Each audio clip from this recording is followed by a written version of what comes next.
Selamat pagi teman-teman. Kelompok kami akan mempresentasikan hasil diskusi kami, yaitu yang berjudul Effect on Effectiveness of Internal Control Operation of Good Governance and Impact on the Decrease in Fraud. Artinya, efek pada efektivitas pengendalian internal operasi tata kelola yang baik yang berdampak pada penurunan penipuan bisa mengurangi penipuan. Sebelum kita bahas lebih lanjut, kami akan memperkenalkan diri kami masing-masing. Saya Cecilia Titi Septikasari bersama Vincentia Yurika, bersama Cynthia Baby, dan bersama Francisca Anggi. Tidak Hoja.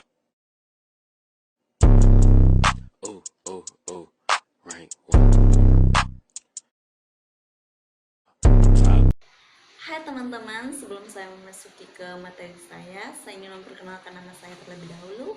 Perkenalkan, nama saya Vincentia Yurika, NIM 2017-12036, yang pastinya jurusan akuntansi. Baiklah, kita langsung masuk ke latar belakang. Perkembangan organisasi di Indonesia semakin pesat, baik itu organisasi pemerintahan maupun non-pemerintah. Seperti contohnya satuan kerja, perusahaan bisnis, rumah sakit, atau swadaya masyarakat, dan masih banyak lagi contoh lainnya. Perkembangan tersebut menuntut adanya tata kelola yang baik atau sering kita kenal dengan good government. Pengendalian internal meliputi organisasi serta semua metode yang terkoordinasi dalam organisasi tersebut. Tujuannya untuk melindungi hak milik dari organisasi tersebut serta meningkatkan efisiensi di bidang usahanya. Salah satu upaya pemerintah dalam meningkatkan tata kelola pemerintah adalah dengan penerapan laporan akuntabilitas kinerja badan pemerintah atau disingkat dengan LAKIP. Para pemimpin juga mendorong peran aktif dalam nada bagian paling atas. Mereka harus memberikan contoh dalam menghindari praktik penipuan, penyalahgunaan wewenang, dan tindakan ilegal yang mengarah ke tindakan korupsi, kolusi, dan nepotisme atau sering kita kenal dengan KKN. Berikutnya kami akan menjelaskan teori yang terdapat pada jurnal tersebut. Yang pertama mengenai pengendalian internal, yang kedua mengenai tata pemerintahan yang baik, kemudian ada fraud. Penjelasan yang pertama adalah teori pengendalian internal. Yang pertama, pengendalian internal ini terbagi menjadi 5, yaitu antaranya ada pengendalian preventif, yaitu pengendalian preventif adalah pengendalian yang sebagai bagian dari upaya untuk mencegah penyimpangan dan manajer antisipasi sebelum masalah terjadi. Kemudian pengendalian detektif, yaitu kontrol detektif atau mengontrol penekanan pada penemuan masalah yang mungkin terjadi. Yang ketiga adalah pengendalian perbaikan, yaitu kontrol korektif adalah upaya untuk memperbaiki penyebab diidentifikasi sebagai kontrol detektif, seperti yang diantisipasi sehingga kesalahan yang sama tidak diulang di masa depan.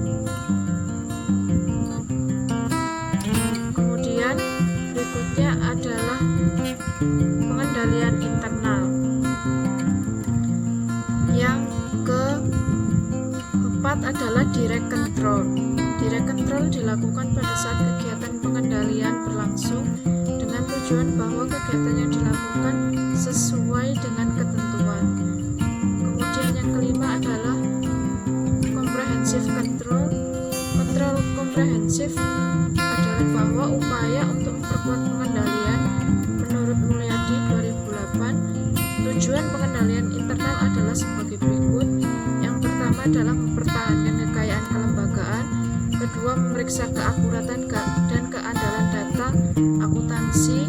Yang pertama, pelaksanaan transaksi melalui sistem otorisasi telah ditetapkan. Kemudian pencatatan transaksi yang telah terjadi dalam catatan akuntansi. Kemudian ada komite sponsoring organisasi dari Komite Treadmill KOSO 1999 2013 memperkenalkan 5 komponen pengendalian internal yang mencakup A. Lingkungan kontrol, B. Penilaian risiko, C. Kegiatan pengendalian, keempat informasi dan komunikasi, dan pemantauan. Kemudian yang berikutnya ada teori tata pemerintahan yang baik. Yang pertama sumbernya adalah Kantor Audit Nasional Australia dan Departemen Perdana Menteri dan Kabinet Komisi Pelayanan Publik Australia tahun 2006. Yang kedua ada Institute of Internal Auditor IIA 2012. Yang ketiga ada Dana Moneter Internasional 2007. Yang keempat The Carter Institute of Public Finance and Accountancy atau CIPVA 2014 halaman 10 sampai 32. Berikutnya kita akan membahas sumber yang pertama, yaitu yang bersumber dari Kantor Audit Nasional Australia dan Departemen Perdana Menteri dan Kabinet Komisi Pelayanan Publik Australia pada tahun 2006. Tata kelola sektor publik mencakup serangkaian tanggung jawab dan praktik kebijakan dan prosedur yang dilakukan untuk memberikan arahan strategis, memastikan tujuan tercapai, mengelola risiko, dan menggunakan sumber daya secara bertanggung jawab dan akuntabilitas. Kemudian, Institute of Internal Auditor, pemerintah sektor publik meliputi kebijakan dan prosedur yang digunakan untuk mengarahkan kegiatan organisasi untuk memberikan jaminan yang wajar bahwa tujuan terpenuhi dan bahwa operasi dilakukan dengan cara yang etis dan akuntabel. Kemudian, Dana Moneter Internasional atau IMF 2007. Tata kelola sektor publik sebagai proses keputusan mana yang dibuat dan dilaksanakan. Tata laku yang baik mengacu pada pengelolaan pemerintahan dengan cara yang pada dasarnya bebas dari kecurangan, korupsi, dan dengan memperhatikan aturan hukum. Kemudian ada The Chartered Institute of Public Finance and Accountancy atau CIPVA 2014 halaman 10 sampai 32. Beliau menjelaskan beberapa prinsip, yaitu bertindak dengan integritas, menunjukkan komitmen yang kuat terhadap nilai etika, dan mematuhi perundang-undangan yang berlaku. Kemudian memastikan keterbukaan dan kedekatan dengan pemangku kepentingan secara komprehensif. Yang ketiga, mendefinisikan manfaat keberlanjutan dari pencapaian ekonomi, sosial, dan lingkungan. Yang keempat, menentukan berbagai intervensi yang dibutuhkan untuk mengoptimalkan pencapaian hasil yang ditargetkan. Kemudian mengembangkan kemampuan entitas termasuk keterampilan kepemimpinan dan individu dalam organisasi. Yang keenam, mengelola risiko dan kinerja dengan kontrol internal yang memadai dan manajemen uang publik yang kuat. Kemudian menerapkan baik praktek transparansi, pelaporan, dan audit untuk mencapai akuntabilitas yang efektif.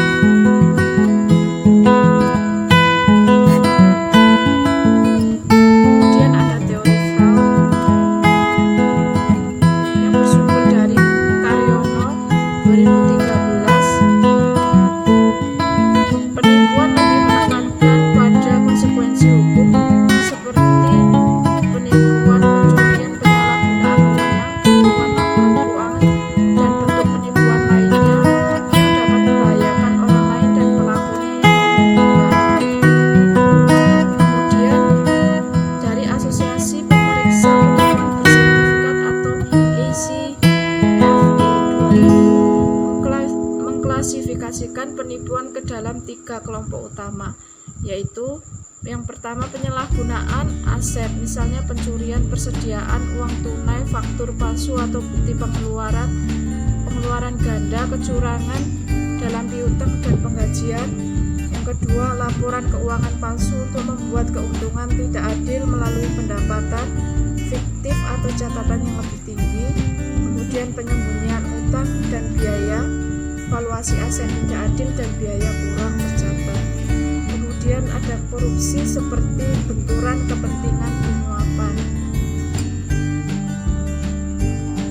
Kemudian The Institute of Internal Auditor atau IIA tahun 2009. Penipuan adalah tindakan ilegal yang ditandai dengan penipuan, penyembunyian atau pelanggaran kepercayaan. Tindakan ini tidak tergantung pada penerapan ancaman kekerasan atau kekuatan fisik.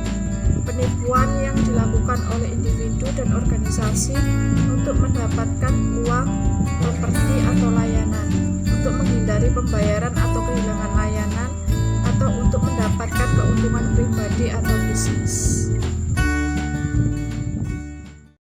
Oke teman-teman, sekarang kita lanjutkan lagi ke metodologi penelitian.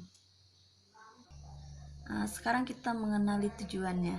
Yang pertama, tujuan dari penelitian ini adalah efektivitas pengendalian internal sebagai variabel independen dan penipuan sebagai variabel dependen, sementara pemerintahan yang baik sebagai variabel atau variabel intervensi antara. Kita lanjut ke bagian 2. Praktek tata pemerintahan yang baik mampu menekan terjadinya penipuan. Kita lanjutkan ke bagian 3.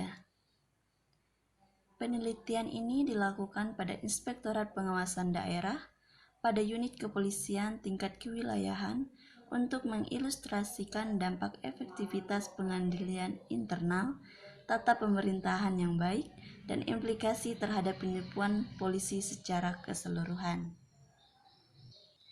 Baiklah, kita lanjutkan ke bagian 4. Studi ini meneliti lebih dalam tentang efektivitas pengendalian internal, pemerintahan yang baik, dan penipuan di kepolisian. Jenis studi adalah verifikasi penelitian. Dalam hal ini, studi verifikasi bertujuan untuk menentukan efektivitas pengendalian internal, tata kelola yang baik, dan dampaknya terhadap penipuan. Kita lanjut ke bagian 5. Populasi dalam kajian ini adalah Inspektorat Pengawasan Daerah di seluruh Indonesia sebagai unit analisa. Kita lanjut ke bagian 6. Dalam studi ini, sampel ditentukan dengan menggunakan sampling cluster uji statistik. Cluster sampling adalah teknik memilih sampel cluster unit kecil atau cluster. Kita lanjut ke bagian 7. Penelitian ini berusaha untuk menguji teori bahwa teknik yang digunakan dalam analisis data adalah analisis kuantitatif, menggunakan model struktural persamaan permodelan, atau disingkat dengan SEM, atau struktur model persamaan yang menggunakan alat Amos 22,0. Pengertian SEM sendiri adalah seperangkat teknik statistik yang memungkinkan pengujian serangkaian hubungan yang relatif rumit secara bersamaan. Hubungan yang rumit dapat didefinisikan sebagai satu set hubungan yang dibangun antara satu atau lebih variabel dependen dengan satu atau lebih variabel independen dan variabel dalam faktor bentuk, atau dibangun dari beberapa indikator yang diamati atau diukur secara langsung. Selamat pagi Bapak dan teman-teman. Objek penelitian dalam jurnal ini ialah Internal Regional Kepolisian Nasional Indonesia.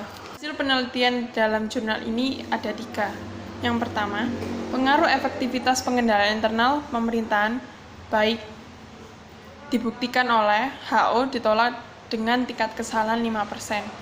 Sehingga dapat membuktikan pengendalian internal yang baik, maka tata pemerintahan akan baik juga. Lalu yang kedua, pengaruh efektivitas pengendalian internal terhadap penipuan berpengaruh efektif dibuktikan juga dengan HO ditolak dengan tingkat kesalahan 5%, sehingga dapat membuktikan pengendalian internal yang efektif dapat mencegah penipuan. Lalu yang ketiga, dampak dari pemerintahan yang baik terhadap penipuan dibuktikan dengan HO ditolak dengan tingkat kesalahan 5% juga, sehingga membuktikan bahwa pemerintahan yang baik maka akan mengurangi penipuan. Kritik yang pertama, upaya pemerintah dalam melaksanakan tugasnya, aparat penegak hukum menjadi lebih transparan kepada masyarakat dan bertanggung jawab, sehingga dalam upaya mendorong sistem pemerintahan yang baik, dapat meminimalisirkan terjadinya kecurangan-kecurangan yang ada dengan menggunakan pengendalian internal di dalam tata kelola tersebut. Kemudian yang kedua, sistem pengendalian internal yang tidak baik menyebabkan terjadinya kecurangan karena kepolisian menggunakan sistem pengawasan untuk meminimalisirkan terjadinya fraud dengan tingkat efisiensi dan efektivitas yang setinggi mungkin dalam mendukung pendirian pemerintah, lembaga kepolisian yang bagus dan bersih. Kemudian kritik yang ketiga, upaya pemerintah dengan pengendalian internal kontrol, yaitu pengendalian preventif, kontrol detektif, pengendalian perbaikan, direct control, comprehensive control diperuntukkan untuk memberikan jaminan yang wajar untuk mencapai tujuan keandalan pelaporan keuangan kepatuhan terhadap hukum dan peraturan tersebut.